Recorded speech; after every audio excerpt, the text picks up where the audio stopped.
मला वाटतं 19 साली 2019 साली ही योजना त्यांनी बंद केली. निवडणूक आल्याला पुन्हा चालू केली. लोकांनी घरं बांधली, लोकांना काही मिळालं नाही. आता गॅस काय करून पुन्हा चालू केले.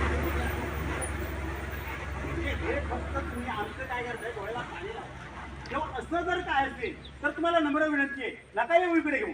कारण आम्हाला काहीही मिळालेलं नाहीये. आम्हाला या योजनांपैकी काहीही मिळालेलं नाहीये. आम्ही फक्त भारत सरकार करतो म्हणून आम्ही या तिथे राहतो. आज आमच्या हक्कावर गदा आणून रिफायनरी आणताय. ज्यावेळी आम्हाला मारझोड होत होती, ज्यावेळी आम्हाला आमच्यावर अश्रुपुराच्या नळकांड्या सोडल्या गेल्या आहे का, त्यावेळी मोदींचा रथ का नाही आला? आज नेमका आलाय. त्यावेळी जर आले असते आणि आम्हाला सांगितलं असतं की बाबा नाही हे थांबवा, काही नाही होत, हे असं जर असेल तर आम्हाला हे